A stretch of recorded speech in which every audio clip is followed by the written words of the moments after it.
Halo semuanya, dalam ringkasan materi kali ini, kita bakal ngebedah salah satu negara yang paling kompleks di dunia. Sebuah wilayah yang berdiri tegak persis di persimpangan jalan benua Asia. Hari ini, kita akan coba benar-benar memahami dinamika Afghanistan secara mendalam.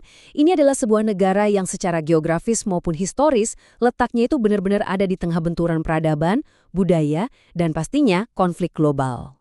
Nah, kalau kalian pernah dengar tentang Afghanistan, kemungkinan besar kalian pernah dengar julukan legendaris ini, Kuburan Imperium. Dan percaya deh, julukan ini nggak muncul gitu aja tanpa alasan. Landscape daratannya yang super terjal dan dipenuhi pegunungan, ini udah benar-benar menantang, menguji, dan pada akhirnya bertahan jauh lebih lama dari kekaisaran-kekaisaran terbesar sepanjang sejarah dunia. Dari zamannya Alexander Agung sampai era modern sekarang, tanah ini punya reputasi yang luar biasa dalam memukul mundur kekuatan asing. Oke, mari kita langsung masuk ke pembahasannya. Ada 5 agenda utama yang bakal kita kupas hari ini. Pertama, jantung Asia dan demografinya. Kedua, sejarah dan kuburan imperium. Ketiga, peralihan ke keamiran Islam. Keempat, transformasi ekonomi dan pembangunan. Dan yang kelima, dinamika sosial dan pendidikan. Kita mulai dari bagian pertama, jantung Asia dan demografi. Yuk kita intip posisi geografisnya yang sangat unik ini. Afghanistan ini sering banget disebut secara harfiah sebagai jantungnya Asia. Wilayah ini secara historis dilewati oleh jalur sutra dan posisinya yang ngehubungin Asia Selatan, Asia Tengah, dan Timur Tengah bikin negara ini jadi semacam melting pot atau titik kelebur yang luar biasa. Nah, yang paling menarik di sini adalah dominasi etnis Pashtun sebanyak 42% yang memang secara historis pegang kendali politik yang lumayan besar. Terus diikuti sama etnis Tajik 27%, Hazara 10%, Uzbek 9%, dan kelompok lainnya.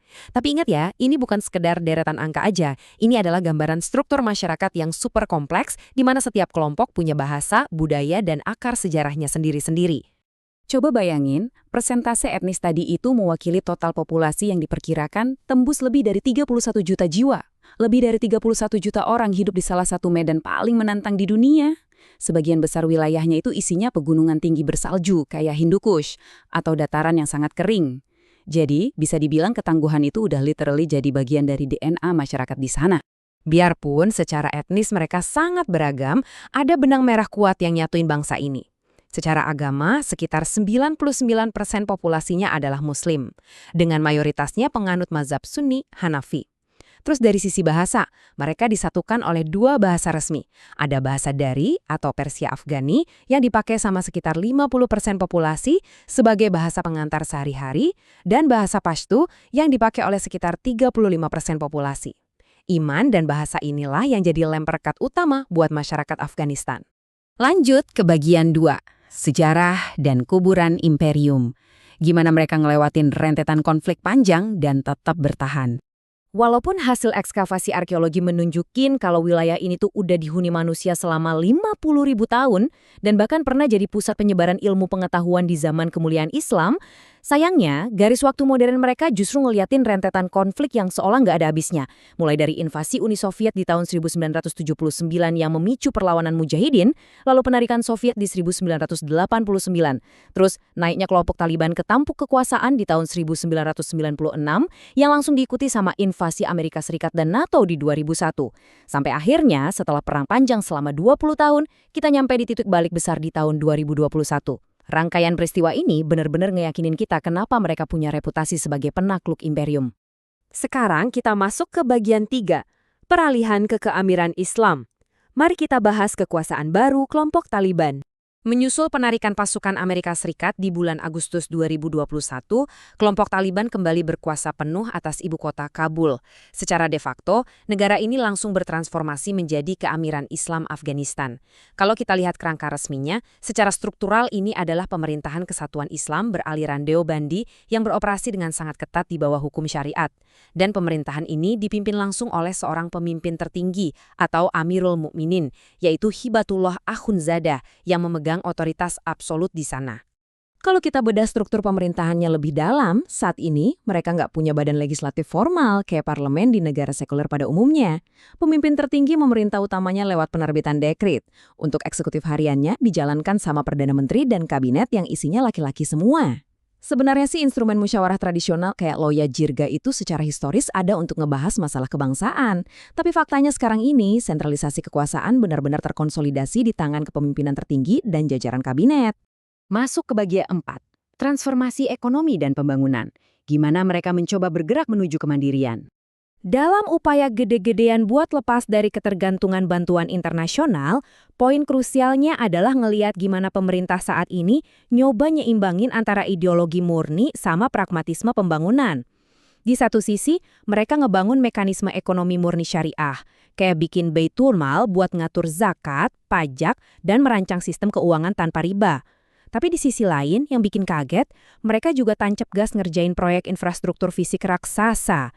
Ada pembangunan kanal Kostepa yang super penting buat irigasi, proyek jaringan listrik kasta 1000, sampai berani teken kontrak bernilai fantastis bareng perusahaan Tiongkok buat ngeksploitasi cadangan minyak di cekungan Amudarya.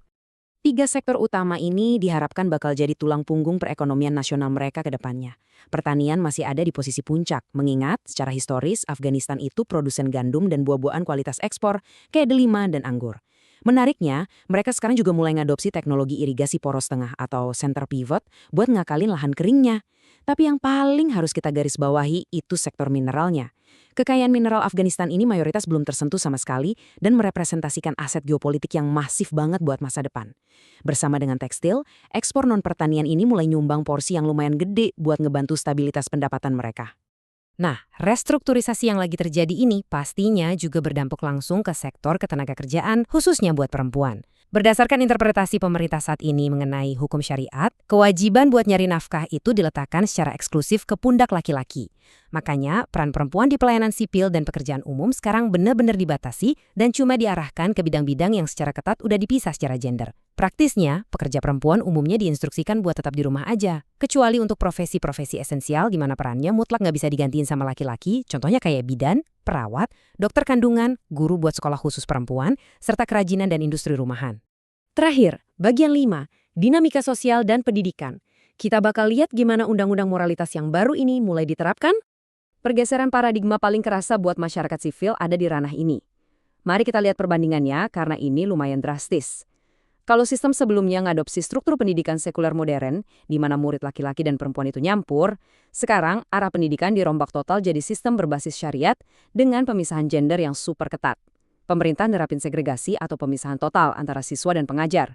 Fokus kurikulumnya juga bergeser kuat ke hafalan Al-Quran dan ilmu-ilmu keislaman formal di madrasah, di mana sains dan teknologi itu cuma diakomodasi selama nggak bertentangan sama tafsir ajaran agama yang berlaku di sana.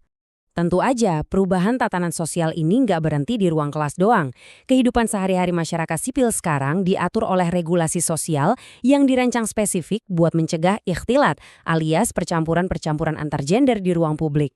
Perempuan diwajibkan buat pakai aturan busana yang nutupin seluruh tubuh kayak burka atau nikab, sementara laki-laki juga punya standar moralitas khusus yang harus diikutin. Secara budaya, elemen hiburan sekuler kayak musik modern dan sinema udah perlahan dilarang, dan posisinya digantiin sepenuhnya sama program dakwah dan siaran televisi yang murni religius. Kita udah sama-sama ngeliat sejarahnya yang berdarah-darah, demografinya yang kaya banget, sampai transformasi super radikal dari sistem pemerintahan, ekonomi, dan sosialnya berdasarkan materi kita hari ini. Semuanya ini ngebentuk satu narasi tentang sebuah transisi tanpa kompromi. Tapi ini nyisain satu pemikiran penutup buat kita renungkan bareng-bareng. Bakal kayak apa sih masa depan dari negara yang luar biasa tangguh dan terus berubah ini di bawah kerangka kerja syariat mereka yang baru? Apakah kali ini mereka akhirnya bisa mencapai stabilitas dan kemandirian murni yang mereka cita-citakan? Atau jangan-jangan letak geografisnya bakal kembali ngundang badai dinamika sejarah yang baru? Pastinya menarik banget buat terus kita pantau. Terima kasih udah luangin waktu buat ngikutin ringkasan materi kali ini, dan teruslah jaga rasa ingin tahu kalian ya.